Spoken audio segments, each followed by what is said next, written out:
जय गुरुदेव।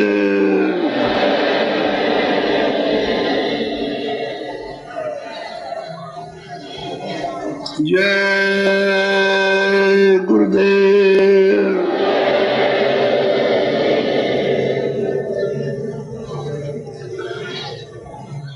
जय गुरुदेव।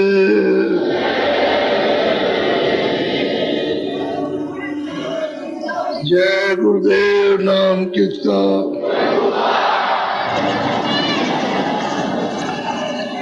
जय गुरुदेव। नाम किसका?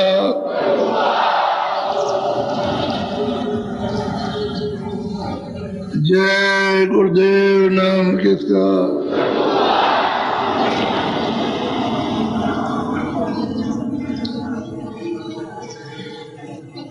खोजरी पिया को निज गटोरे।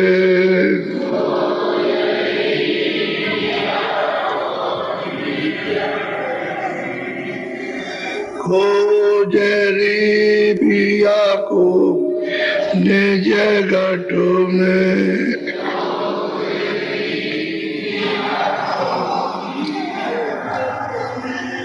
जो तुम्हें पिया से मिले ना जाओ,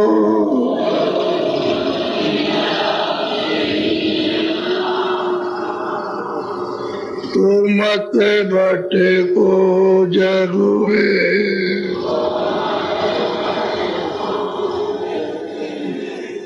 खोजरी पिया को निज गटो में।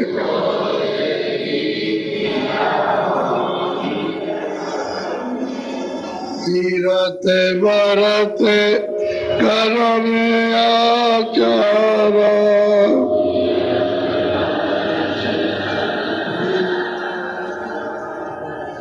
यह ठिकाने मगो में।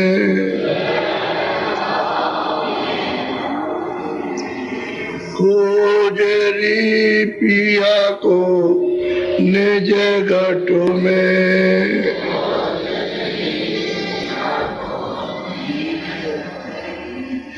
खोजरी पिया को निज गटो में।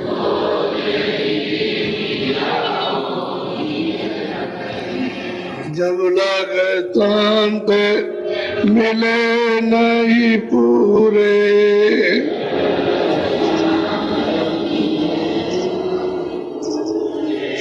जब तक शांत मिले नहीं पूरे।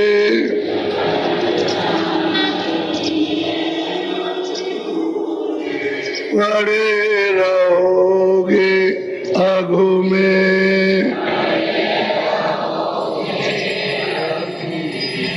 खोजरी पिया को निज गटो में।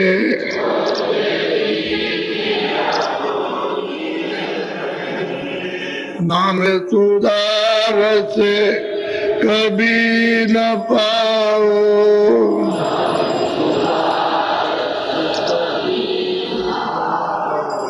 नाम सुधार से कभी न पाओ।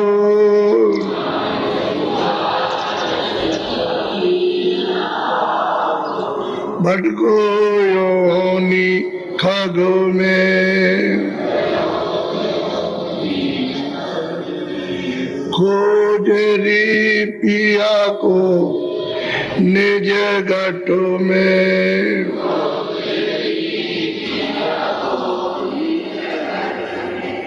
पंडित काजी देखते सब।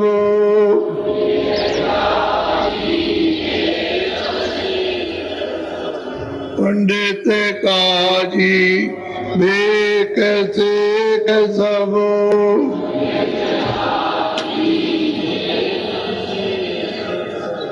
अटक रहे डग डग में। खोजरी पिया को निज घट में,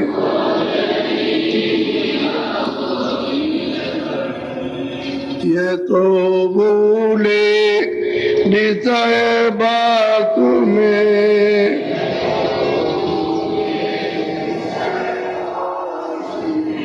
भर में दसे इनकी रग रग में,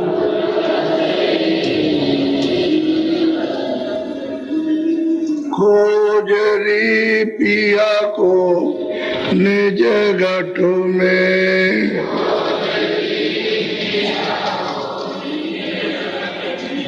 इनके संग पिया नहीं मिलना,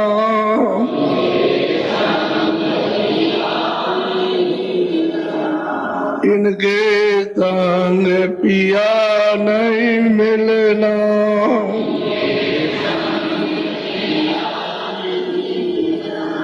पिया मिले कऊ साध समग में,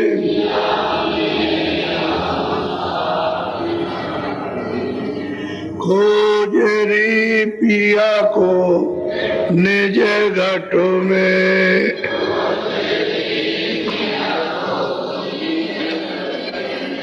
सतुर पूरे बहु समझावे,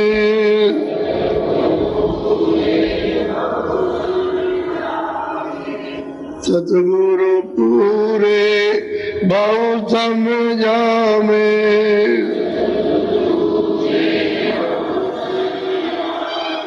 वो तो एक है अलग में, खोजरी पिया को निज घट में,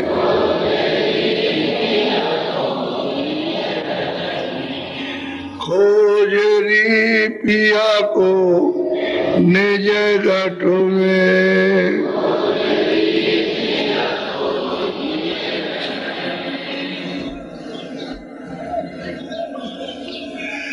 बच्चे और बच्चियों,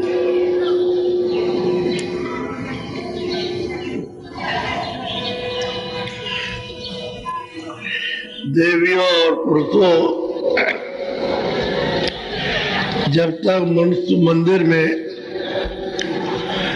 आपको रास्ता नहीं मिलेगा तो कभी भी आप परमात्मा को प्राप्त नहीं कर सकते, न अपनी जीवात्मा गोचरत को पहचान सकते हो। जब मनुष्य मंदिर में दरवाजा मिल जाएगा और महापुरुष बताएंगे ये दरवाजा है, इस विधि से, तरकीब से, इस उपाय से खोलो, तो दरवाजा खुल जाएगा। वो लगा हुआ है काल भगवान का कुलुप, कुलुप कहते हैं ताला। अब कुंजी जिनके पास होगी वो उसमें से लगा के खोल देंगे, और कुंजी नहीं रहेगी तो ताला नहीं खुलेगा, उसने बंद कर रखा है। दरवाजा ही उसने बंद कर दिया, और बगैर महापुरुषों के पहले तो कोई जाता नहीं था। अब जब महापुरुष आए तो इतनी सुविधा है कि वो मिल जाएंगे तो चाबी दे देंगे तो ताला खुल जाएगा, और महापुरुष नहीं मिलेंगे तो ताला लगा हुआ नहीं खोल सकते आप। और बार बार इंद्रियों के घाट पर आप भटकते रहो। ये 2 आंख है, 2 कान है, 2 नाक, 6, 1 मुख है और 7, और गुदार इंद्री, ये 9 दरवाजे हैं। इसमें भटकते रहो आप। इसमें जिसमें मनुष्य शरीर में कुछ भी नहीं मिलेगा। जो चेतन जीवात्मा है वो तो इस शरीर के ऊपर बैठी है, शरीर के किसी भी अंग में नहीं है, न शरीर से किसी बाल के टुकड़े में, वो बिल्कुल अलग थलग किनारे पर बैठी है। अब उसका भेद सिर्फ महापुरुष ही जानते और नहीं कोई जानता। वो मिलेंगे तो आसमान का ताला तब खुलेगा, और ताला खुलेगा तो तुम्हारी दृष्टि खुलेगी, कान खुलेंगे तो तुम देखोगे, और फिर तुम सुनोगे उसकी वाणी को, उसकी आवाज को, उसकी आसमानी वेदवाणी को तब सुनने को मिलेगी, ताला नहीं खुलेगा तो किसी का नहीं, उसने ताला लगा रखा। क्योंकि तुमने ऐसे मृतलोक में मनुष्य शरीर पाकर कर्म किए कि उसने ताला डाल दिया, कभी ये नहीं जा सकते। हमारा कर्जा दे दो, ये पाप और पुण्य, और जब इससे छुटकारा पा जाओ तो जाओ। हम तुमको मना नहीं करते, लेकिन ये तुमको दो। अब अगर आप जाओगे भी उधर तो हिसाब करता जारा लेगा कि तुम्हारे पास क्या है, तो देखेगा कि लदे हुए हो तुम कर्जे से, फौरन वापस लौटा देगा। वो तो सबका जारा देता है, जिसके पास नहीं कुछ है उसका भी जारा, जिसके पास है उसका भी जारा, सबका जारा लेकर के जब नहीं कुछ मिलेगा पाप पुण्य तो कहेगा अच्छा जाओ, और मिल गया तो फौरन एक ही आवाज में तो पहले चले जाओगे, पता नहीं कहाँ जाना होगा।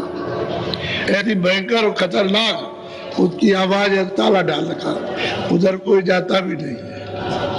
अब ये आपके ऊपर दया है कि मनुष्य शरीर आपको मिल गया और ये अधिकार मिला है आपको कि महापुरुषों की खोज करके उनसे दरवाजा पूछ के ताला खुलवा लो। ये अधिकार आपको मिला है, और जब ताला खुल जाएगा तो उसका कर्जा सब अदा हो जाएगा, सब अदा होगा। क्योंकि दृष्टि खुलेगी, कान खुल जाएंगे, सब अदा हो जाएगा। चाहे पाप होगा या पुण्य होगा, सब कर्जा अदा होगा, छुटकारा पा जाओगे। तो इसमें से कोई कोई छूटता है, बाकी तो सब बंधे पड़े हैं और ताला लगा हुआ, उधर कोई जा नहीं सकता। इधर 4 खाने हैं, अंडेज पिंडेज उपज स्थावर, और 84 लक्षित में यूनिया है, अलग अलग भांत भांत की, उसमें जाके बंद कर देगा। और ज्यादा भारी आपने पाप कर्म किए होंगे तो नरकों में ले जाके, और वहां अनेक प्रकार के नरक हैं, अनगिनती, उनमें डाल करके तरह तरह की बात बात की आपको यात्रा सजा देगा। और वहां तुम चिल्लाओगे, रोओगे, और लाखों मील तक तुम्हारी आवाज जाएगी, तो कोई भी सुनने वाला बीच में नहीं है। तुम्हारी तरफ आंख भी नहीं करेगा कि भाई देखो उसको तकलीफ हो रही तो देखे किधर है, कौन चिल्ला रहा, वो भी नहीं। ऐसी जगह पहुंचाकर और इन जीवात्माओं पर मार पड़ती है बेताता। और शरीर कौन सा रहता है? लिंग शरीर, लिंग शरीर रहता है, वो वहां ले जा करके बंद, तो उसमें जीवात्मा बंद है। मन भी साथ है, बुद्धि भी साथ है, और चित्त भी साथ है, और अहंकार भी है, और यही प्राण है जो आप में, ये सब साथ ही चले जाते हैं। फिर मार पड़ती है, फिर चिल्लाते हैं, फिर रोते चिल्लाते हैं। जो आंसुओं की धारा वो सदा बहती रहती है, सदा उस क्रिया में चिल्लाते रहते हो कि अब हम क्या करें। तो वहां बचने का नहीं, पूरी सजा भोग लो, तब उसके बाद वहां से 84 में डालेंगे। तब इस खानों में ले आएंगे पशु पक्षियों की और कीड़ों की, जल के जीवों की योनियों में, इसमें डाल करके फिर वहां सब कर्जा वसूल करके तब जाके न मालूम कितने युगों के बाद, कितने सतयुग त्रेता द्वापर कलयुग बीत जाएंगे, तब छुटकारा होगा।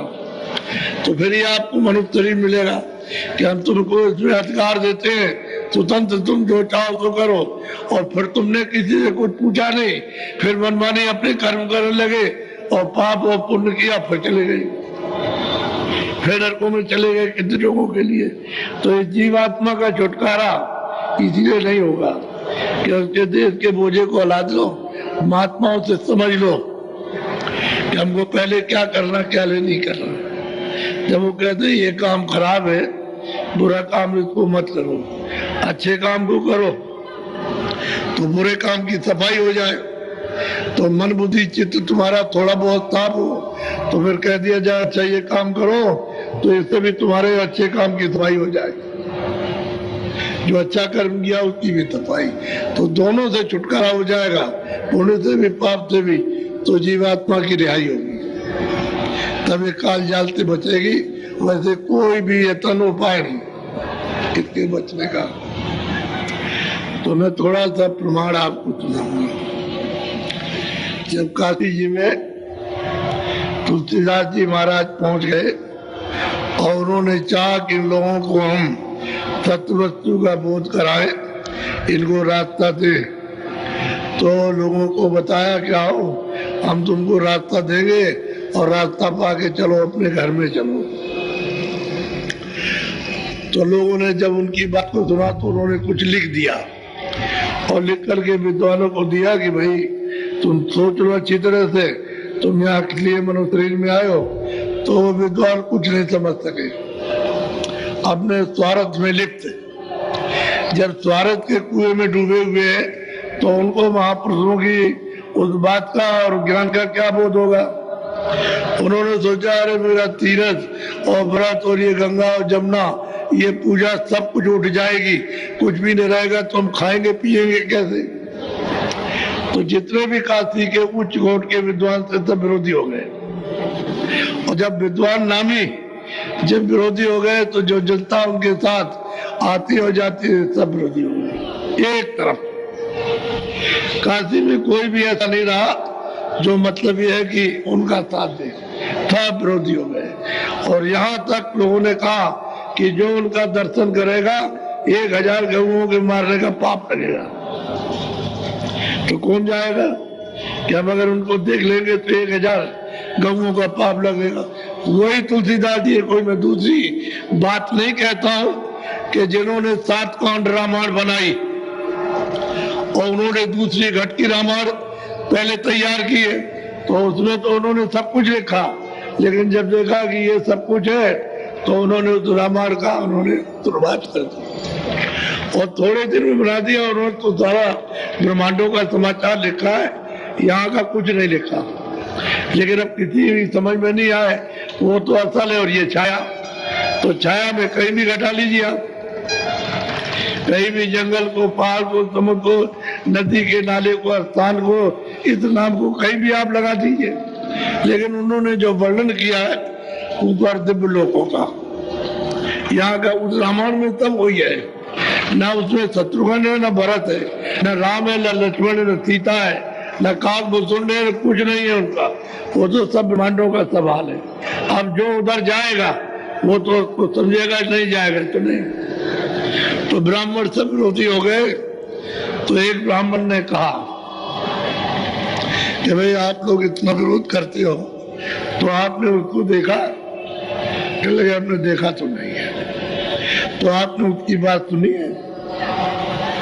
कह लगे हमने नहीं सुनी है, लोग ऐसा कहते हैं कि जात का तो ब्राह्मण है, समझ गए, लेकिन वो सब उल्टा कहता है और ही और कुछ कहता, हमने तो नहीं सुना।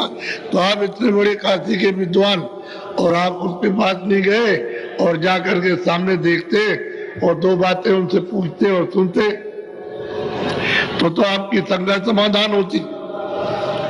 तब विचार करने लगे सबके सब बात तो सही है, ये जो ब्राह्मण कह रहे हैं बात तो सही कह रहे हैं कि भाई जाना चाहिए तो जानकारी तो प्राप्त करें कम से कम।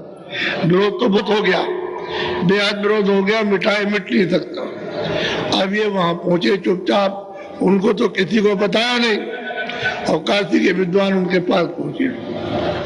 तो गए वहां तो उन्होंने तो पहले प्रणाम ही नहीं किया, ऐसे भी हाथ नहीं जोड़े, ऐसे भी नहीं किया, ऐसे ही खड़े हो गए जाकर के अहंकार में कि हम सब कुछ जानते हैं।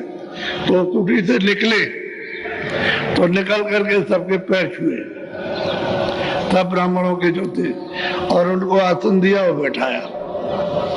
क्या बैठिए, आपने हमारे ऐसे मतलब ये है कि यानी पापी को आपने दर्शन दिए, ये हमारे बड़े सौभाग्य हैं। उनको बैठाया, बैठा करके तब उनका अंदर का क्रोध, अरे वो शंका जो थी अंदर की, वो क्रोध को लिए हुए थी, तो बस फिर ठंडे हो गए कि अच्छा भाई बैठ करके कुछ सुनना चाहिए। तो उन्होंने कुछ प्रश्न किया तो उन्होंने उनकी किताब से उनको बता दिया, तो चुप हो गए। तीसरे ने प्रश्न किया तो उसको भी उत्तर दे दिया, चौथे ने किया उसको भी उत्तर दे दिया। अब वो सब चुप होते गए तो बोला एक ब्राह्मण की ऐसा है कि इनसे सुनो। तो उनसे सुनने लगे। अब वो सुनने लगे तो उन्होंने कहा कि अच्छा इतना सुन लिया और कल आप फिर आइएगा। चले गए तो उनको जो सुनाया बहुत अच्छा लगा, बहुत ही अच्छा लगा। तो उन्होंने कहा अच्छा आप समय नहीं है, आज तो कुछ और लेकर के आप आए थे, कल आप आइएगा। तो उनके पैर छुए और हाथ जोड़कर नमन करके उनको विदा किया, वो चले गए। अब ये जब उन्होंने खुद नमन किया और उनके पैर छुए, आसन दिया, तो ये छोटी बात है?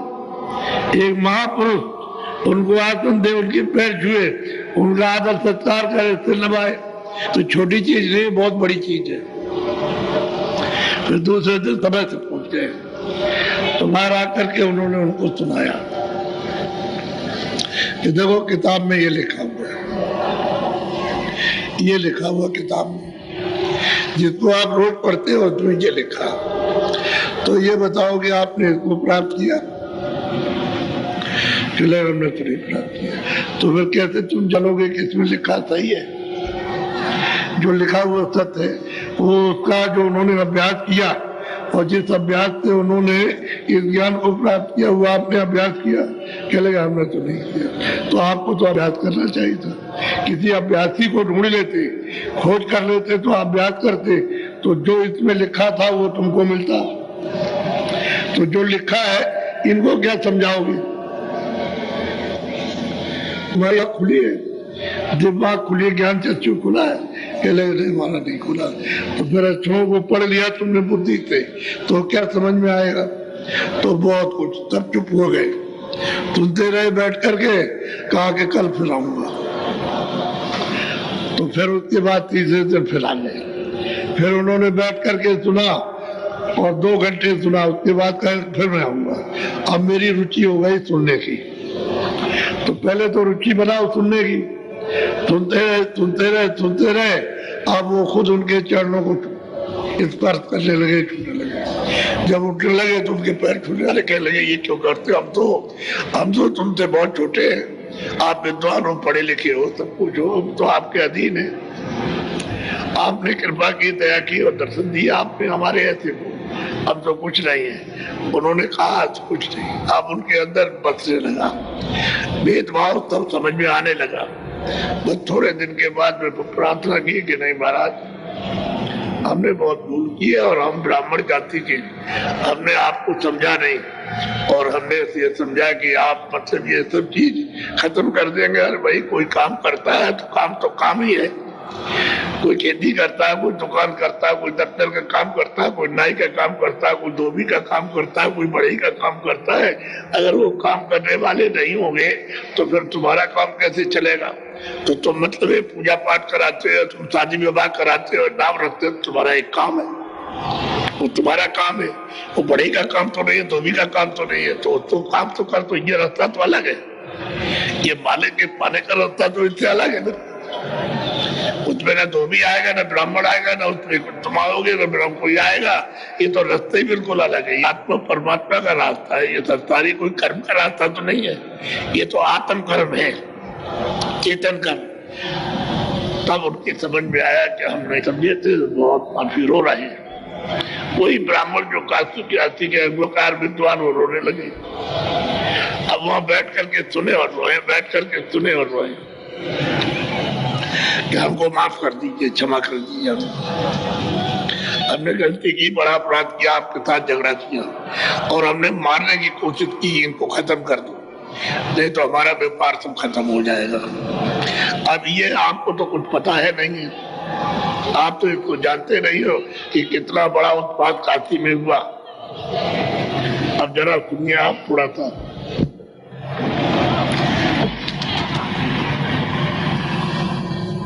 इतने में पंडित चली आई, कर दंडवत पर से पाई। पंडित आए विद्वान और आकर के बस ये कि दर्शन किया, उनके चरणों को स्पर्श किया और बैठ गए। बोलो। श्यामा नैनु माना नामा, तीनों मिल बैठे वही ठामा। कहते हैं कि तीनों के तीनों काशी के प्रकांड विद्वान और अंगुआकार थे, इन्हीं काशी के गुरु थे ये तीनों। जैसे जैसे वहाँ लोग वैसे घुमाते उसी तरफ को चले जाए। अब ये वहाँ आए, तीनों आकर के वहाँ बैठ गए जमीन पर। बोलो। उन नैनु ने विचारी स्वामी तुम चरणन अब बलिहारी। उन्होंने कहा कि स्वामी तुम्हारे चरणों की कृपा है, दया है, जो हम संभल गए, अपने आप को चेत गए। अगर हम नहीं आते आपके पास तो हम उसी भौजाल में फंसे रहते। तो आपकी कृपा, आपकी दया हो गई कि आपने हमको संभाल लिया, और हम तो अब आपके चरणों के दास हो गए। फिर रखे आपने दया कर दी, कृपा कर दी। बोलो। बामन जाति मान मद भारी स्वामी तुमने लीन उबारी। कहते हैं वो तीनों पंडित कि मैं ब्राह्मण जाति का, मुझ में मान बहुत, कि हमारा कोई निरादर कर दे तो हमको जान से मार दे, वो रह नहीं सकता। तो हम बड़े अहंकारी, बड़े घमंडी, हम मान चाहते हैं कि हमारा सब लोग मान आदर सत्कार करें, और जरा भी निरादर किया तो हम क्रुद्ध हो जाएंगे। तो आपने कृपा और दया की कि हमको इससे उबार लिया, निकाल लिया, कृपा और दया कर दिया। हमारी जात के ये गुण है कि हम इस तरह के रहते हैं। वैसे हम अगुआकार रहेंगे, हम विद्वान है, सब कुछ है, लेकिन हमारा अपमान हो गया तो हम नाश कर देंगे उसको। बोलो। अब मैं अपनी विधि बताऊं स्वामी सुनिए चित कर भाऊ। अब वो कहते हैं, पंडित के माना कहता है कि स्वामी जो कुछ भी आपने मुझको दिया और बताया वो जरा मैं आपको सुनाना चाहता हूँ, तो उसको ध्यान देकर के आप सुन लीजिए। बोलो। चमकाए बीजरु गगन दिखाई अंदर स्वामी फैलत जाई। हम कहते हैं कि हमको गगन आकाश दिखाई दिया। जब हमने अपनी दोनों आंखें बंद की तो बीच की आंख जब खुली, तीसरी आंख, तो गगन दिखाई देता, आकाश बहुत बड़ा, और उसमें प्रकाश ही प्रकाश है। और उधर को मैं देख रहा हूँ तो प्रकाश बढ़ रहा बड़ी तेजी के साथ में, और हम देख रहे हैं उसको, और प्रकाश फैलता चला जा रहा है। तो कितनी दूर तक फैलेगा, वो तो बहुत प्रकाश है, वो तो फैलता ही जाएगा।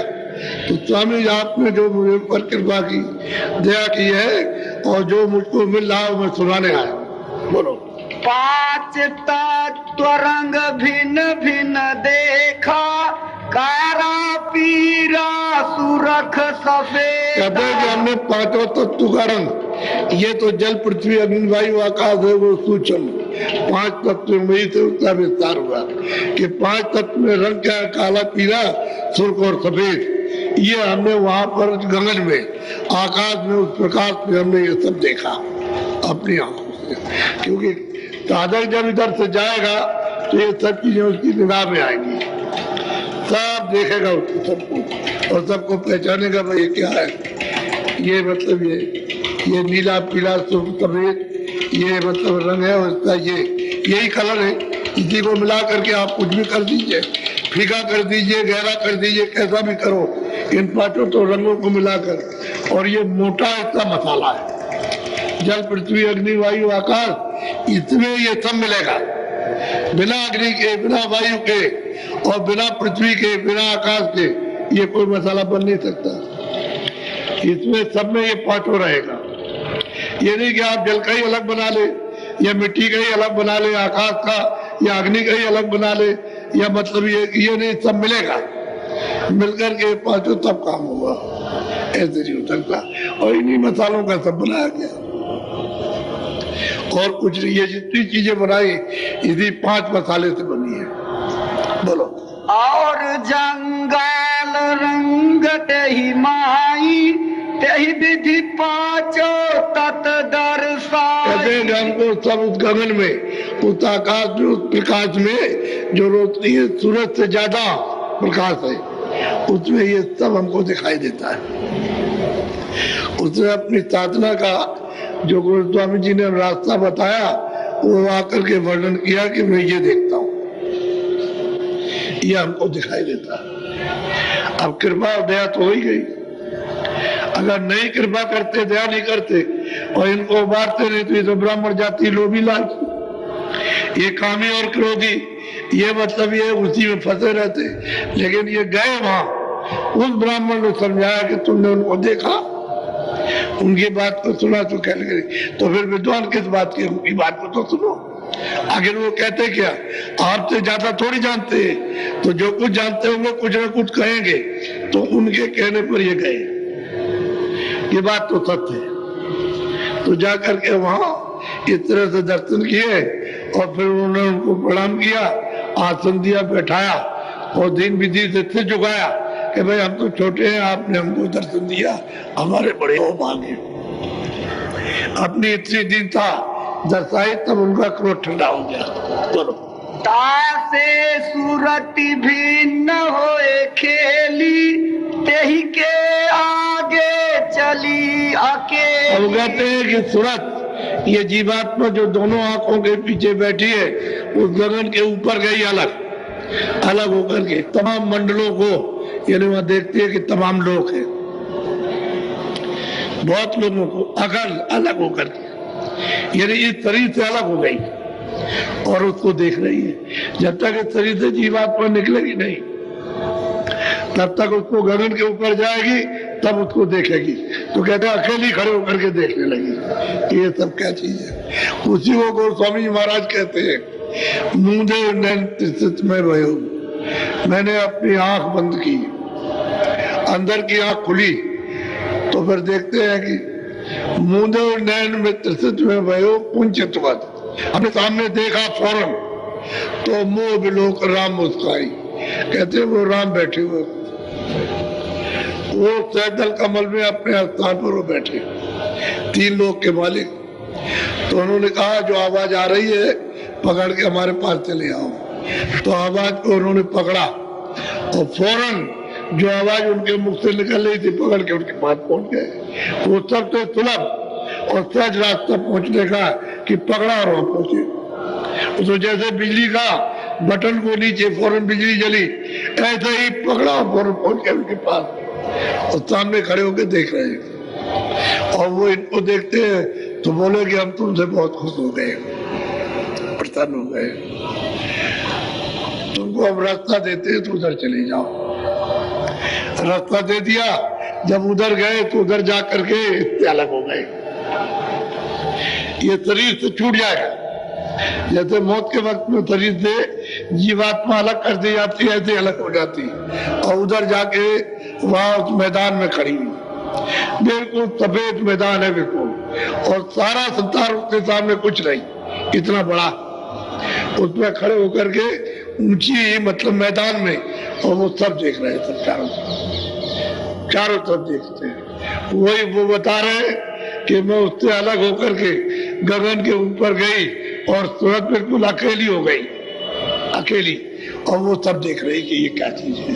बोलो सहस कमल से न्यारी जाई, श्वेत दीप द्वारे के। हमको कहते हैं प्रियलाल, माना कहता है कि सैदल कमल के जब ऊपर में गई तो श्वेत दीप है, यानी मैदान है सफेद, और वहां खड़ी हो गई जाकर के, वहां से तब देख रही है। अब इसने जो देखा वो छोटा से छोटा उसको वर्णन किया, आंख से देखती। वही ब्राह्मण जो काशी में सबसे बड़े विरोधी और जान मारने की स्कीम कि आज ही रात को मार डालो, ये जिंदा ना रहने पाए, और वही ब्राह्मण देखिए, तो ये दया दृष्टि है, ये कृपा है उनकी, अति कृपा है कि जिनको ऐसी चीज मिल जाए।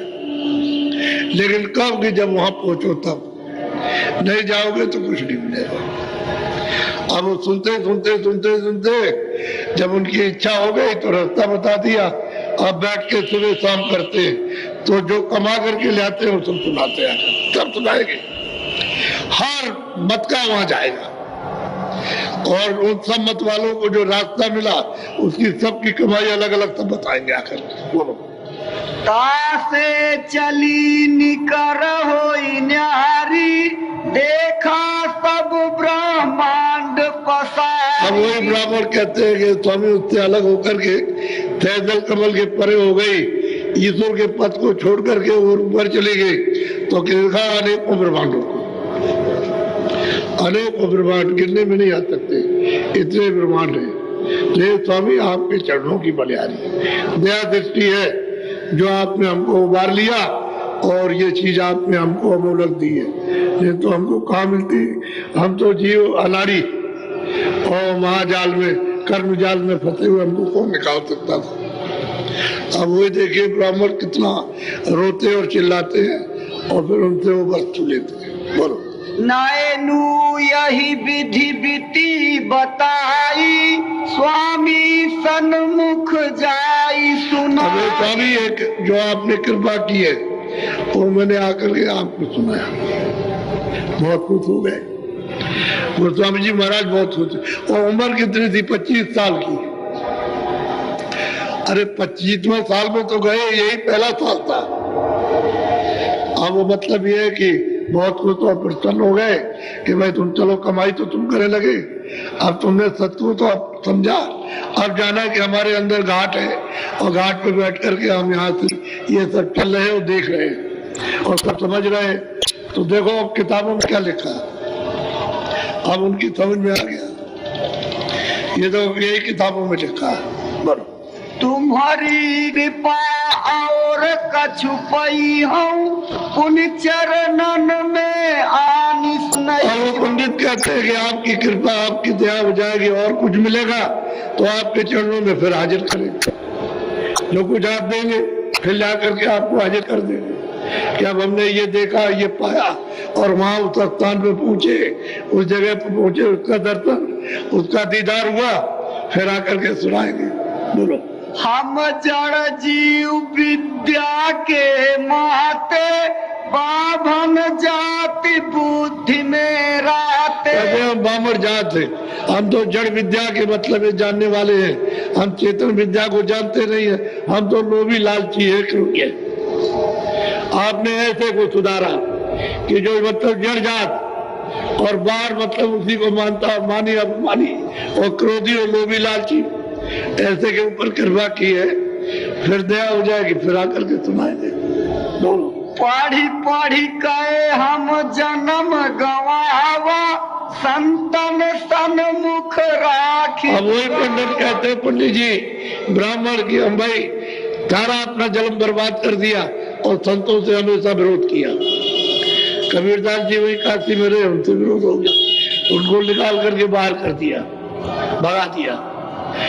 वो रैदास जी काशी में रहे, पूरे पूरे महात्मा पूरे संत रहे, उनको वहां उन्होंने भगा दिया तो दूसरे चले गए वहां काशी छोड़ करके।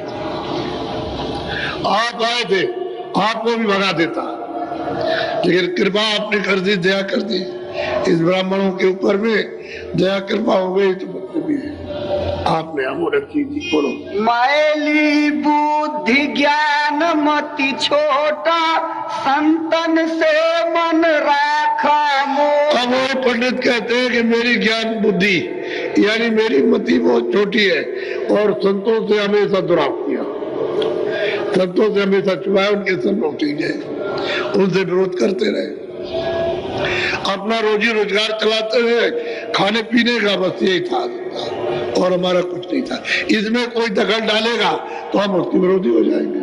बोलो। तासे विधि भेद नहीं पाई, अब स्वामी तुम सब दर्शाई। कहते इस वजह से हमको ये भेद नहीं मिला जो आज आपने दिया, और आपकी कृपा और दया हो गई तब हमको ये अभेद मिला। अगर दया कृपा नहीं होती हम आपके पास कभी नहीं आते और बैठ के कभी सुनते ही नहीं, कि हमारा तो मन मोटा था, बुद्धि हमारी जो है वो तो पढ़ी लिखी में उसमें चक्कर मार रही थी और हम कुछ जानते हैं, लोभी लालची थे। आपकी बहुत बड़ी दया हुई।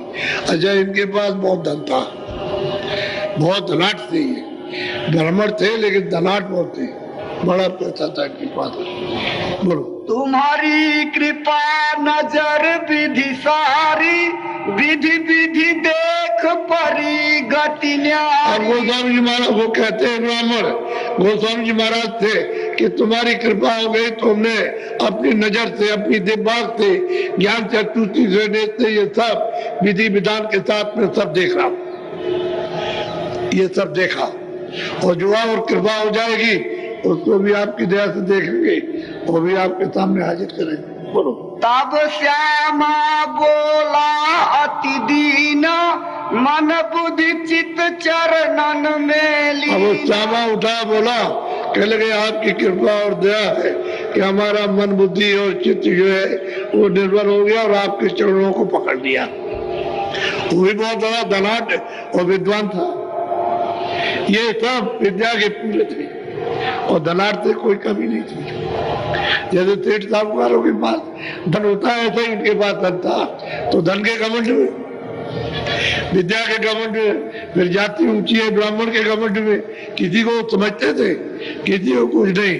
लेकिन अब कहते हैं कि हमारा मन और बुद्धि और चित्त आपके चरणों में लौलीन है, अब इनको नहीं छोड़ सकते। बोलो।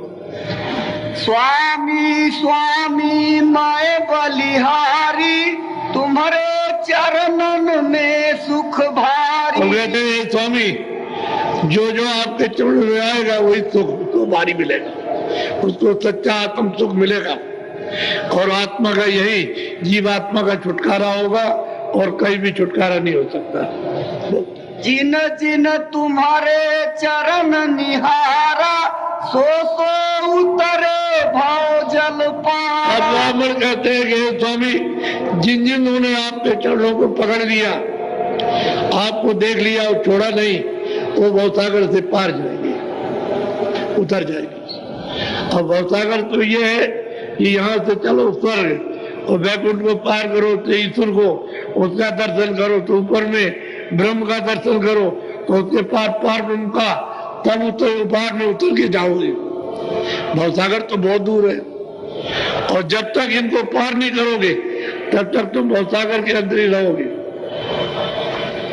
फिर जन्मो फिर मरो, आप पुण्य का फल तो प्राप्त कर लोगे, लेकिन ये है कि उसकी एक अवध है। जैसे 100 बरस आपको रहना है तो आपको कहा भाई 100 बरस रहो, आप रह सकते हो कोई आप, लेकिन अपनी सांसों की पूंजी जल्दी जल्दी तुम खत्म कर दोगे तो आपकी आयु कम हो जाएगी, जल्दी चले जाओगे। ऐसे ही वहां पर जो पुण्य किया, स्वर्ग में गए तो चलो 200 बरस, 400 बरस, 500 बरस आराम से सुख से रहे, वहां कोई कष्ट और कलेश और व्याधा नहीं हुआ। और जब पुण्य भोग लिया तो फिर मृतलोक में आ गए। फिर मनुष्य शरीर में जन्म हुआ, किसी राजा के घर में सेठ साहूकार के, और फिर तुमने मनमानी पाप किए तो सीधे नरकों में जाओ। कृष्ण भगवान ने क्या कहा था कि देखो हे अर्जुन, ये जो चीटा चला जा रहा, ये तुम्हारे सामने, ये कई बार ब्रह्मा, कई बार विष्णु और कई बार ये शिव हो चुका और इसको ये गति मिली है। वो ऐसे समझा रहे कि देखो ये गति इसको मिली, देखो। तो उनकी भी एक अवध है, वो तो कुर्सी है। जब उनका समय पूरा हो गया तो जीवात्मा को हटा के दूसरे को बैठा दिया और उसको उसमें बैठा दिया, उसको और वो ब्रह्मा हो गया, विष्णु हो गया, तो शिव हो गया। काम तो एक ही है, तो कुर्सी है, जो कुर्सी में बैठ जाए आपको निकाल के लगा दिया और फिर नीचे जन्म दे दिया। अब यहाँ आप करोगे कर्म, कर्म के बंधन में बंध जाओगे तो वापस लौट के नहीं जा सकते हो। वो भी एक अवध है, ऐसा नहीं, लेकिन कुर्सी है ब्रह्मा की, विष्णु की, शिव की कुर्सी। उसमें जो बैठ जाएगा वही काम करेगा जो कर रहे हैं। आपको ये भेद मालूम नहीं है। तो हे स्वामी, आपकी कृपा और दया हो गई कि हमारे ऐसे ब्राह्मण को उबार लिया, और ये चीज आपने दी है जो कहीं मिलेगी नहीं, और जो जो आपके चरणों में आएगा वही भवसागर से पार हो जाएगा। जो जो चरण और कोई धरी है, भाव के माही कभी नहीं। और वो ब्राह्मण कहते हैं कि स्वामी, जो कुछ हमको आंख से दिखाई दिया, और भी कोई भी आएगा, किसी भी जात का हो, जो आपके चरणों को पकड़ लेगा, वो कभी भी भवसागर में फिर वापिस जन्म नहीं लेगा, पार जाएगा। ये तो पूरे महापुरुष थे, वे अधूरे तो थे नहीं, पूरे थे। ये तो इसलिए काम के लिए आए थे, तो बहुत जीवात्माओं को उन्होंने पहुंचाया। थोड़ा नहीं, 91 वर्ष की उम्र उनकी रही, तो कोई चुपचाप थोड़ी बैठे रहे। ये तो उन्होंने 2-4 वर्ष तक इनका काम कर दिया। इतने दिन तक रहे तो और जीवों का भी तो काम किया होगा। ऐसा थोड़ी कि महापुरुष आते चुपचाप बैठे रहते, बहुत काम करते, बहुत जीवों को जगा के बहुतों को पहुंचा देते। आपको क्या मालूम? बोलो। ये मोरे मन सत कर भाषा, तुम्हारे चरण छूटी जम फासा। कहते हैं मुझे बिल्कुल सत्य बोध हो गया, असत्य नहीं, अनुमान का नहीं, सत्य बोध जो हम देख रहे हैं कि जो आपके चरणों को छोड़ देगा वो सीधे जमराज उसको खींच ले जाएगा, वो जमपुरी से बच नहीं सकता, सीधा जाएगा। बोलो। हे दयाल तुम कृपा कीन्हा, मेरी सूरति करी लौली। कहते हैं स्वामी आपने कृपा दया की है कि मेरी सूरत को घसीट के चरणों में लगा दिया। वो ऊपर में चरण कमल है, जो ऊपर में पकड़ लेगा मकाम उसका बन गया चलने का, रास्ता फिर चल जाता है, चलता चलता है, फिर रुक नहीं सकता, फिर आगे बढ़ जाएगा। तो हमारी सूरत को, हमारी जीवात्मा को उन चेतन चरणों में लवलीन कर दिया, लय कर दिया।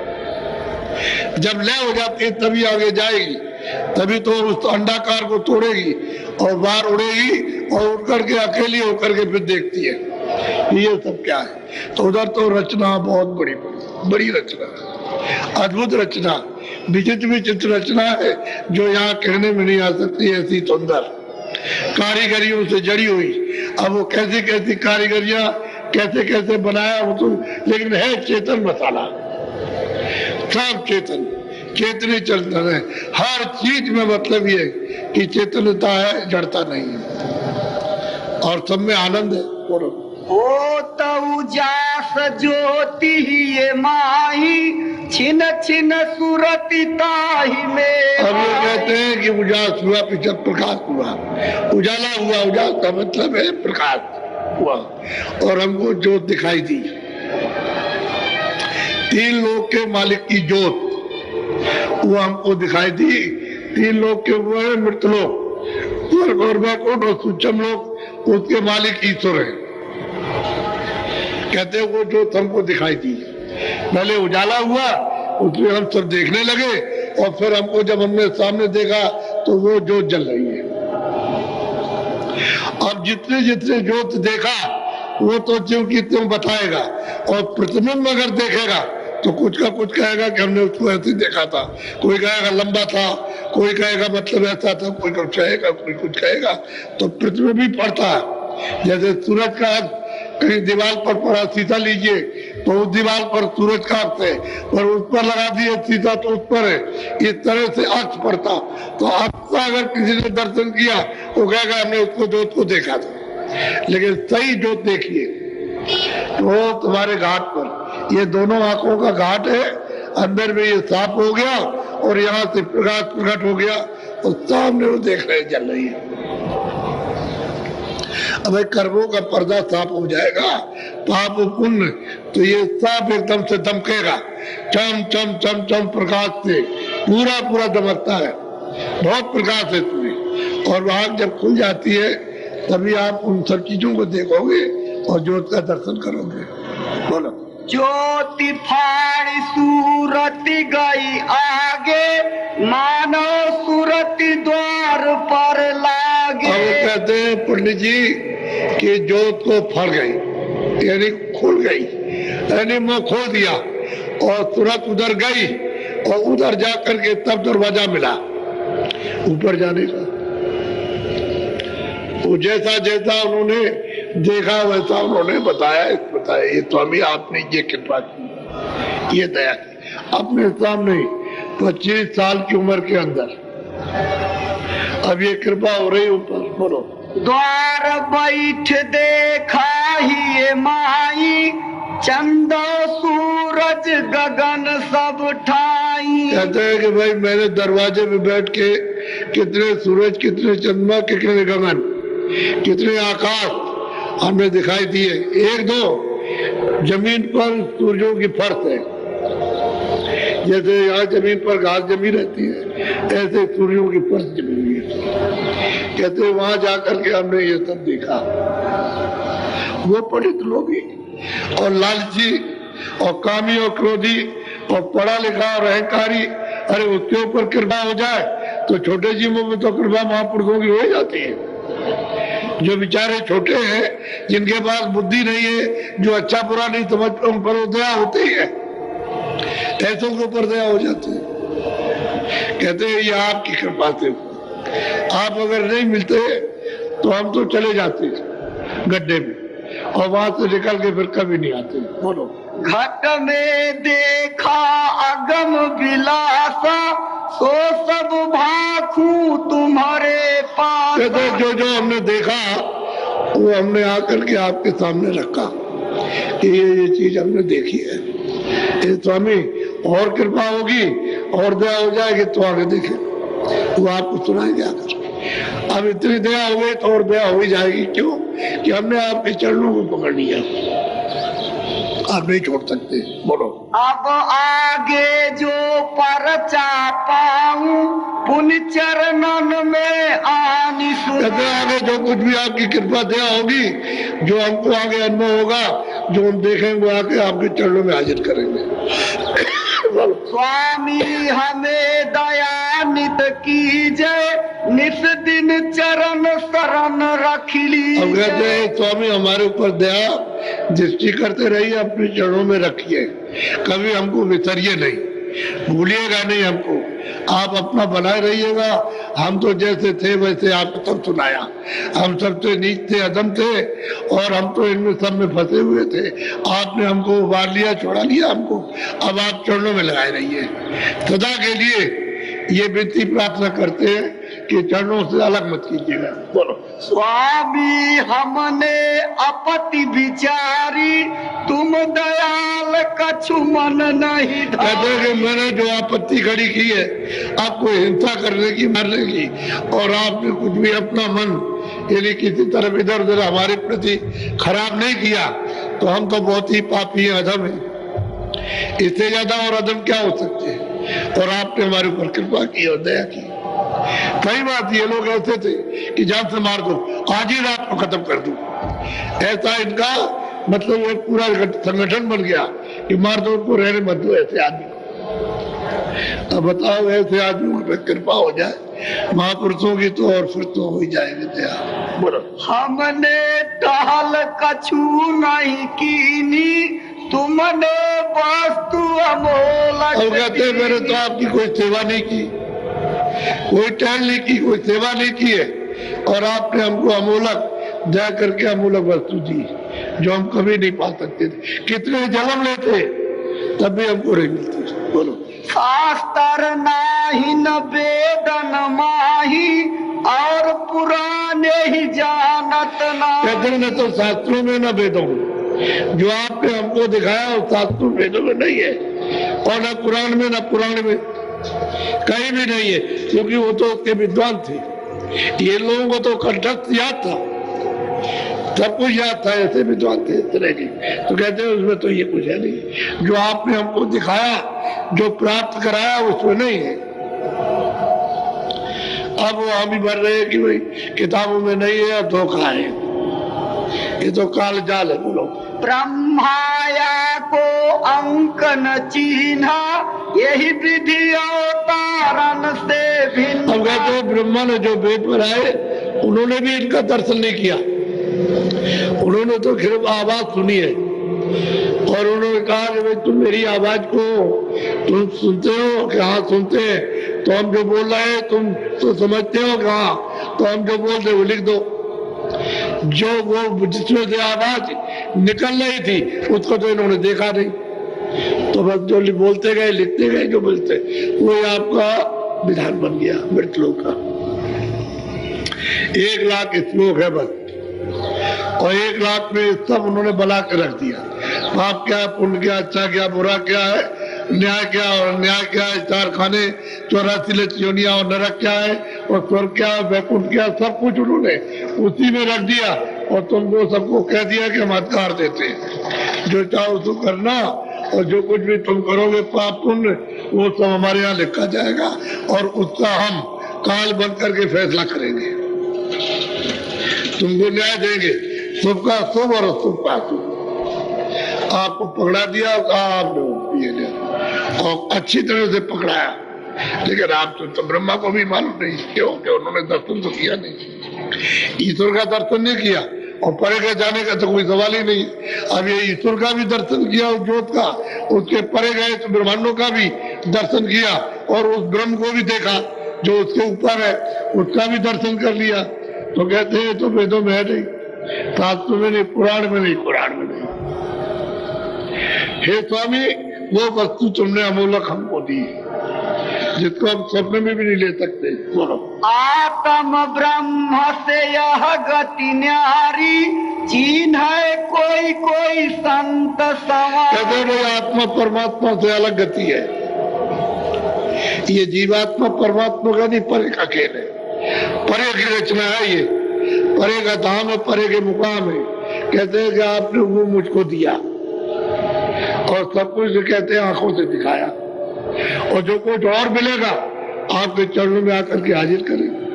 बोलो। संत चरण जोई जीव जाना, ताका आवागमन। अब वो कहते हैं कि स्वामी, जो संतों के चरणों को पहचान लेगा और उनके चरणों में लग जाएगा, उसका आवागमन कोई भी जीव होगा तो छूट जाएगा। वो कभी यहाँ भवसागर में जन्म नहीं लेगा, जन्म मन से परे चले जाएगा। अब ये तो परे हो गए, अब ये जब निकल गए तब ये बात कर रहे हैं देख करके। वो तो पूरा जब ज्ञान होता है तो ये सब चीजें जानी जाती हैं, लेकिन उस दिव्य नेत्र के द्वारा जब तीसरी आंख खुलेगी, तीसरा नेत्र खुलेगा, कान खुलेंगे, तब जाकर के ये बोध होगा, नहीं तो नहीं होगा। दो आंखें, दो कान और दो नाक तो शरीर में, और एक आंख, एक कान, एक नाक वो तुरंत जीवात्मा में, जिसको रूह कहते हैं उसमें। तो अंदर की आंख और कान, नाक ये खुलना चाहिए, क्योंकि नाक सुगंधी तो वहां बहुत है, तो सुगंधी के लिए नाक चाहिए, और वहां शब्द के लिए कान चाहिए, और देखने के लिए आंख चाहिए, तो तीनों चीजें। और जब अपने देश में थी उस सत्य देश में जहां से आई तो तीनों चीजें लेकर के आई, फिर उसके ऊपर पर्दा डाल दिया, अब ये पर्दे में आ गई। तो पर्दे की आंखें अलग, वो तो आंख है इसके पास, अब ये पर्दा है पंच शरीर, 5 तत्वों का। इसमें पर्दा है, बाहर 2 आंख, 2 कान, 2 नाक, अंदर में 1 आंख, 1 कान, 1 नाक है। और सब जीवों में 2 आंख, 2 कान, 2 नाक, पशु में, पक्षियों में, छोटे छोटे जल के जीवों में, और छोटे छोटे ये बिल्कुल भुनगे, ये चींटी, मच्छर, सब में 2 आंख, 2 कान, 2 नाक, सबके अंदर है। एक मुख है, एक बुधा, एक इंद्रिय है, सब जीवों में है। जो आदमी की शकल है वहां, लेकिन वो उसमें तत्व कम है, उसमें तत्वों की कमी के कारण वो भोग योनि है। ये मनुष्य शरीर मिला है, उसमें तत्वों की पूर्ति है, इसलिए ये मनुष्य शरीर अमोलक है। और इसमें साधना होकर उस प्रभु को पा करके देखो, ये ऊपर जा रहे और ऊपर से नीचे आ रहे, तब बता रहे। अगर ऊपर के ऊपर ही जाए और वही रह जाए तो बताएगा कौन? तो जाने वाला भी वहां लौट रहा और बताने वाला भी जाता और आता है। जब जाएंगे आएंगे तभी तो बताएंगे। लेकिन ये मनुष्य इतना अमोलक है जिसमें आप बैठे हुए हो। बोलो। संत चरण जो चिन्ह नाई, पुनि पुनि 84 भरम। कहते संतों के चरणों को जो कोई भी जीव चीनेगा नहीं, उसको 84 नरकों में जाना है, उसका छुटकारा नहीं हो सकता। सीधा सीधा अब ये सब जानने लगे, इन्होंने देख लिया कि हिसाब किताब कहाँ होता, जीव कैसे डाले जाते हैं और कैसे 84 में बंद किए जाते हैं, कैसे नरकों में यात्रा दी जाती है, सब दिखाई दे रहा। तब आकर के वर्णन कर रहे हैं, तब सुना रहे कि स्वामी, और जीव जो कोई संतों के चरणों को नहीं पहचानेगा वो 84 और नरकों में निश्चित जाएगा, बच नहीं सकता। बोलो। अस अस समझी पराय स्वामी, सो दयाल कृपा से जान। कहते हैं कि स्वामी आप दयाल हो गए, आपने कृपा की है तब ये सब देखने को मिला। अगर आपकी कृपा दया नहीं होती तो हमको ये देखने को कभी मिलता ही नहीं जो हम देख रहे हैं। तो आपकी कृपा और दया से ही पार उतरेगा, वैसे कोई नहीं उतर सकता। बोलो। संतन की गति अगम अपारा, हम पंडित लघु पावन पारा। हम तो पंडित बहुत छोटे हैं और संतों की गति अगम और अपार है, उसको कोई नहीं जान सकता कि कौन है।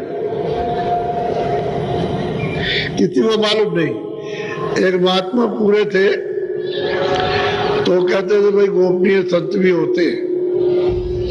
तो उन्होंने कहा देखो हम पहचान बताएं लेकिन तुम लोग उनके पास जाना नहीं। देखो हल चला रहे, वो देखो। अब उन्होंने देखो हल को खोल दिया। अब वो हल को कंधे पर रख करके और बैल लिए चले जा रहे।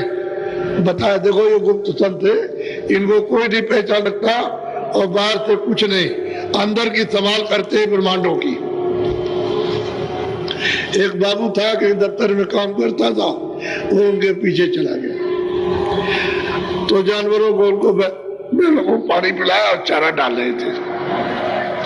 उन्होंने ऐसे करके देखा तो उन्होंने ये कहा रे जा वो पूरे जा वही जा पूरे, वो पूरे जिनके पास तू गया वो पूरे जा वही जा।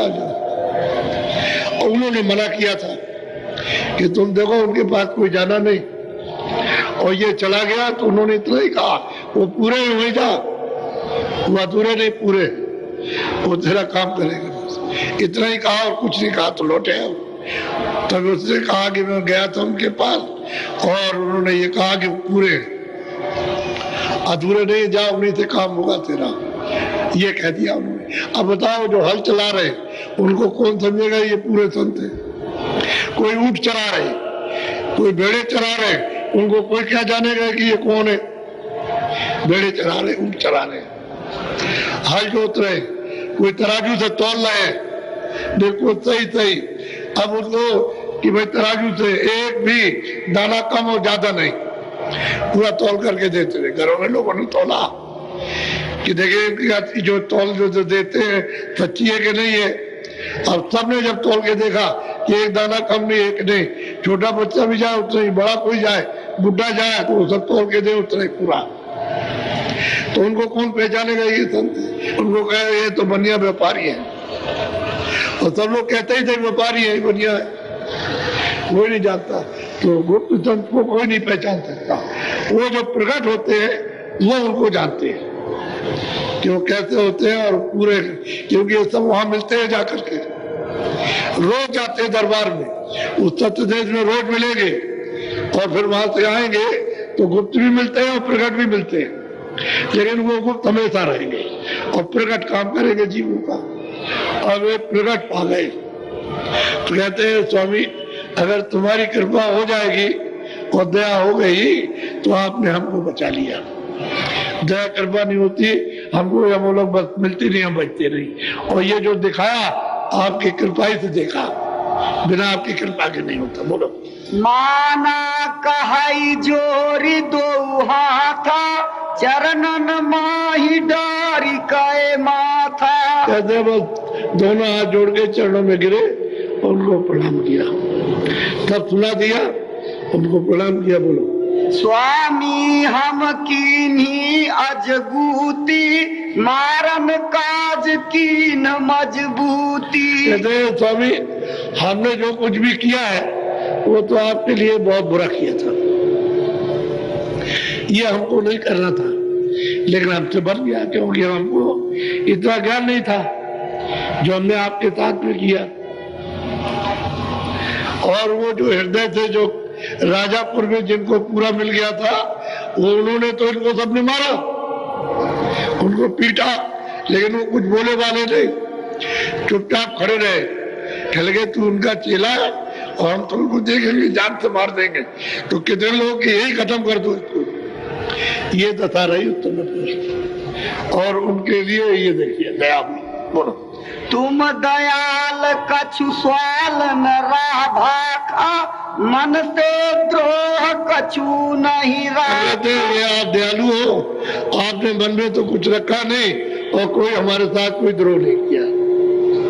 हमने तो बहुत किया लेकिन आपने कुछ नहीं न मन में रखा। हमारे स्वामी जी महाराज, एक औरत आई, हम भी वही थे,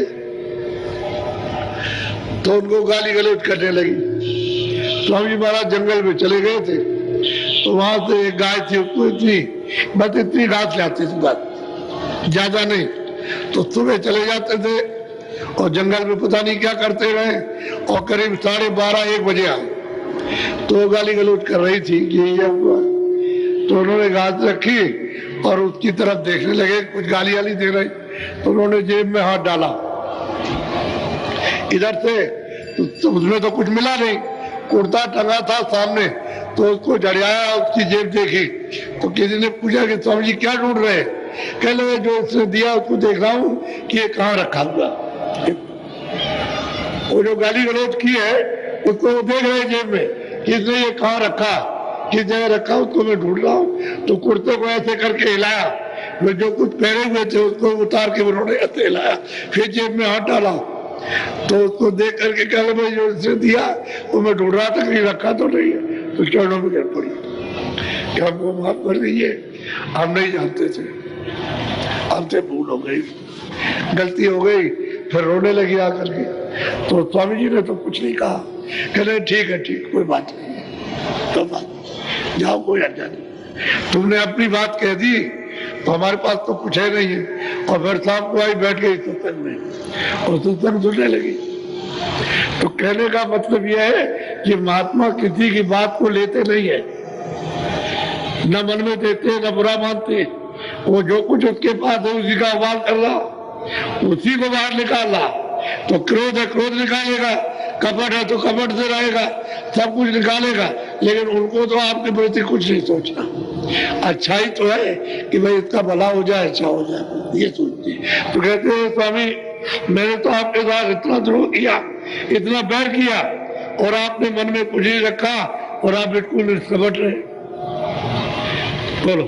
हम आओ गुण कही कर भाका, स्वामी तुम चिद कछु न राखा। हमारे हमने इतने अवगुण किए और हे स्वामी आपने हमारे अवगुणों को चित्त में नहीं रखा और हमारे ऊपर कृपा हो जाती। अब ये सब रो रहे, उनके सामने रोते, क्योंकि जो किया है उसकी माफी मांग रहे हैं, जहाँ वो माफ कर दीजिए। बोलो। लड़का कपोतियाई जुग चारी, चारों जुगों से इस तरह से महापुरुषों के साथ होता है। उसने तो कहा कि महाराज क्या करें, करें तो क्या करें, बुद्धि नहीं है, विवेक नहीं है, अच्छे हमारे कर्म नहीं है, कर्म का जो कुछ आता है वो भी अच्छा नहीं है, बुद्धि हमारी जो है हम अहंकारी घमंडी है और लोभी लालची, तो हम तो थोड़ी चारों जुगों से चलता आया। महापुरुषों के साथ ऐसे ही रहा, उसने प्रार्थना की, हमसे भी ऐसे ही हो गया। अब आपकी कृपा हो गया, आपने कर दी है, तो हमको यह अमूलक वस्तु आपने दी। बोलो। संत जगत दो के माई, यही विधि आदि अंत चली आई। जगत भी यही है और संत भी यही आते हैं, वो भी मनुष्य शरीर में रहते हैं और सारे प्राणी भी मनुष्य शरीर में है, और वो भी पहचान नहीं पाते उनको, इसलिए उनसे विरोध करते हैं। तभी तो कहते हैं नास्तिक है, मुसलमान कहते हैं कि काफिर है फकीरों को, फकीर में तो वहां पहुंचे होते हैं, और हिंदू अपने के संतों कहते हैं नास्तिक, इसलिए उनसे अलग रहते हैं, वस्तु नहीं ले पाते। ये तो आपको उनका रहन सहन और उनका मिलना, अविश्वास और विश्वास, जहाँ प्रेम नहीं था प्रेम होना, जहाँ नहीं सत्य था वहां सत्य होना, अब ये सब चीजें आपके सामने रखी, तो महात्मा तो देते ही है, वो क्या करते, वो तो कुछ मतलब ये है कि आपके साथ में अनर्थ नहीं करते, उन्होंने तो दिया ही। अब ये चीज अमूलक दी है, पार उतारा, इसके बाद जब चल पड़े तो घर पहुंचा देंगे।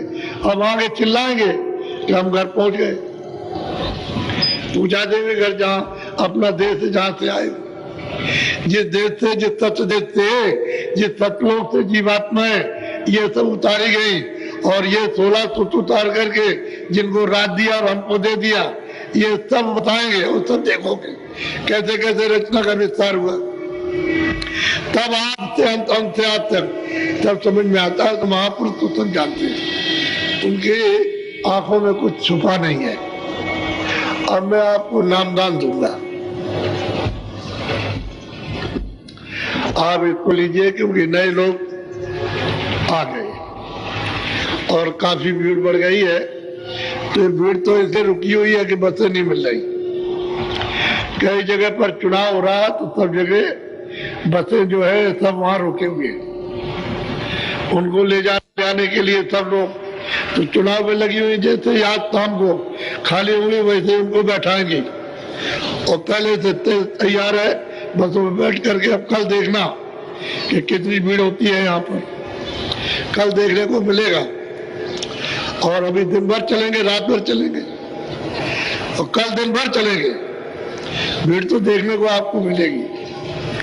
और ये जो देख रहे हो, जो ये जितने लोग यहाँ बैठे हैं तो टेंटों में कितने बैठे, वहाँ सब जगह लाउड स्पीकर लगे, सब लोग वहाँ बैठ के सुन रहे हैं। क्यों? कि यहाँ उनको जगह नहीं मिलेगी, तो भीड़ बहुत हो गई। आप बहुत से लोग नए आ गए हो कि चलो बाबा जी से कुछ रास्ता ले आएंगे, तो रास्ता ले लो, लेकिन दो चीजों का ध्यान रखो। एक तो शाकाहारी रहो, सुधार करो, महीन मोटे अनाज, महीन मोटी सब्जी, महीन मोटे फल, सूखे गीले, घी और दूध खूब अच्छी तरह से 20 बार 100 बार भूख लगे 100 बार खाओ, कोई मना नहीं। भूख लगे तब, भूख नहीं लगे तो मत खाओ। अच्छे कपड़े पहनो, महीन और मोटे, अच्छे और मोटे पहनो, जो आपकी इच्छा हो उसको पहनो। झोपड़ी में रहो तो झोपड़ी में, अच्छे मकान में रहो तो बना के रहो, भाई तो मना नहीं करते, लेकिन शाकाहारी रहो।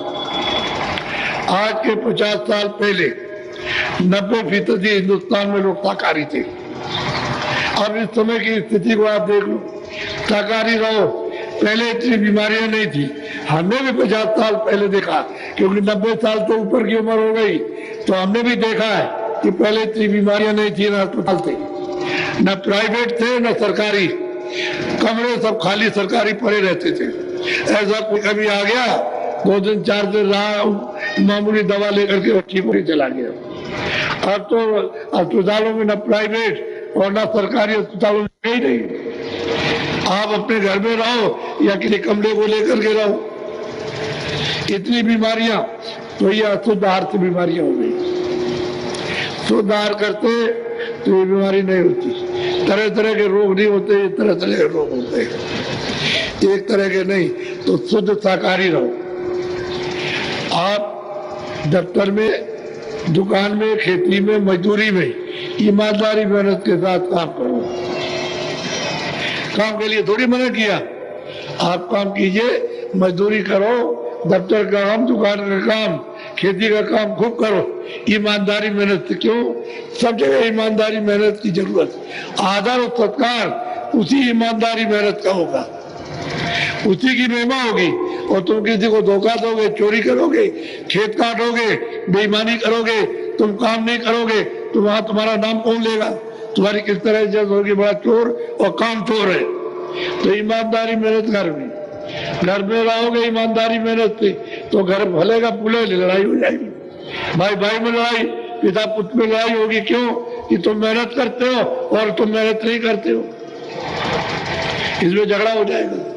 सब जगह जरूरत है, समाज में भी, देश में भी, घर में, दफ्तर में, खेती में, दुकान में, मजदूरी में, ईमानदारी मेहनत की सबसे बड़ी चीज ये, ईमानदारी मेहनत रहो, शरीर को स्वस्थ रखो, ये निरोगी रहे।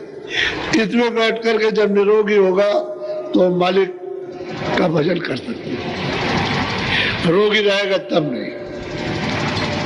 इसलिए आपको फिर आप हुक्का पियो। पहले सब लोग हुक्का ही पीते थे, बीड़ी नहीं थी। बीड़ी तो अभी हमारे सामने चली है, पहले बीड़ी नहीं, हुक्का सबका।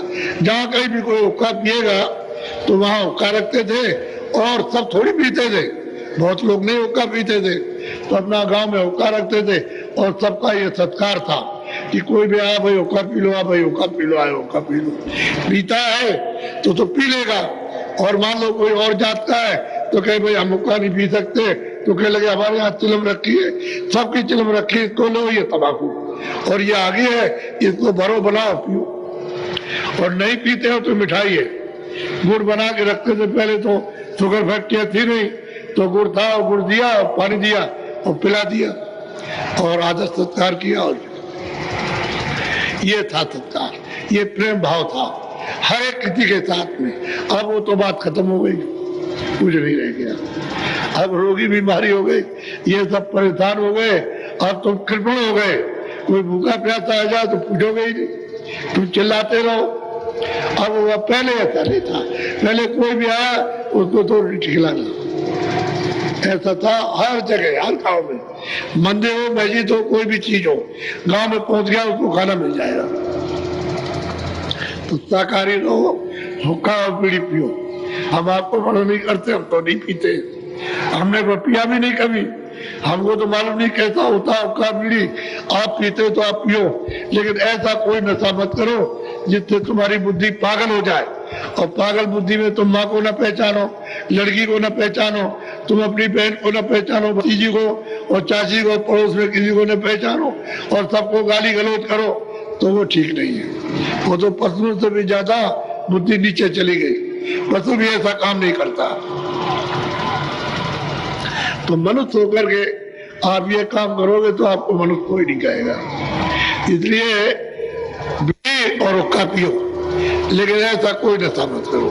बस दो चीजों को तो आप दूर रखो और खूब खाइए। आप मतलब ये पैरिए, कौन मना करता आपको?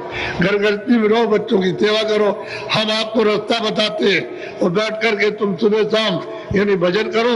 देखो तुम्हारा काम बनता कि नहीं बनता।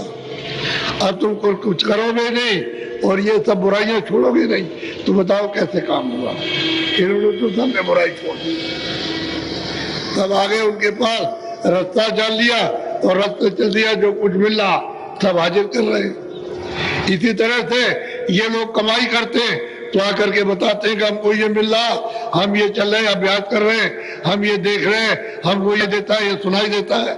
ऐसे आप करोगे तो आपको भी मिलेगा। रास्ता सीधा सच्चा है, आपका कोई काम बुरा नहीं।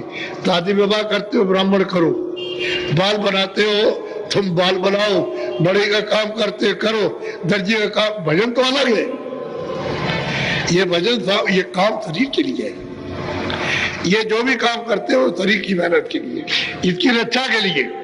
दर्जे का काम, बड़ी का काम, नाई का काम, धोबी का काम, इसकी रक्षा के लिए उद्यम करते हो आप। खेती वाले खेती, दुकान वाले, दफ्तर वाले दफ्तर में उद्यम करते, मजदूरी वाले मजदूरी में।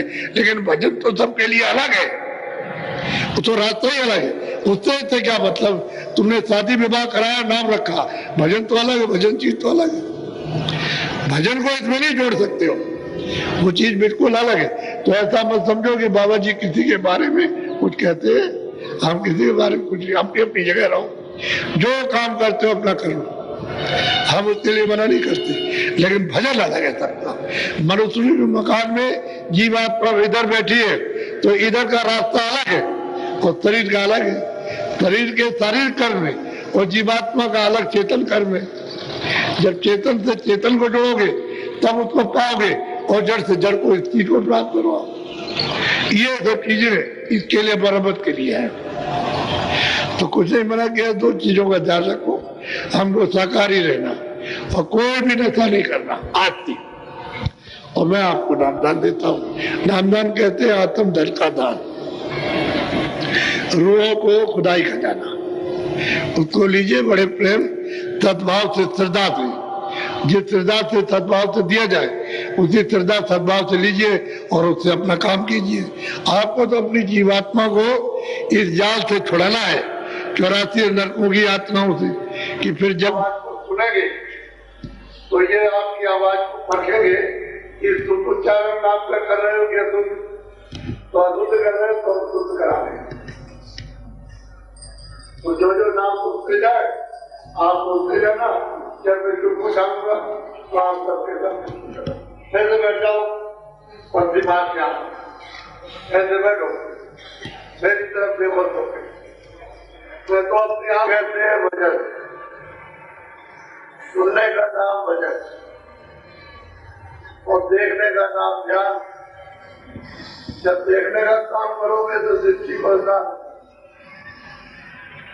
और जब सुनने का काम करो तो कानों को ऊंचा ध्यान दे करके और उस आवाज को सुनोगे असर आ रही। आवाज तो सुनाई देती है लेकिन वो पकड़ में नहीं आती। क्योंकि वो जिस तरह से आग हिलती है वैसे ही आपका काफी हिलना। इस तरह से मन को कितनों बुद्धि को कानों के साथ रोक करके रखोगे तो धीरे धीरे पकड़ में आएगी, तो कान हिलेगा नहीं। जब आप खड़े हो जाते हो बहुत बुरी बात है, यदि खड़े होते हो जब तक हम नाम ना लें तब तक तुमको पहले उठाते सबको, तुम चले जाओ कम नए लोगों को नाम ना लें। इसका मतलब ये थोड़ी कि आप इसमें खड़े हो जाओ। किसलिए खड़े हो गए आप? खड़े क्या मिलेगा तुमको?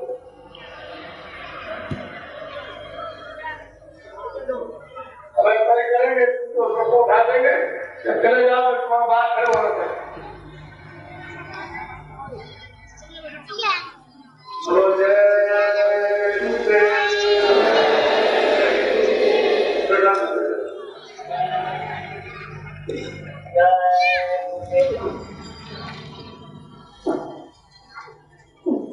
जहाँ जगहों में आप रह रहे हो उससे ये सब अच्छी तरह से समझ लो।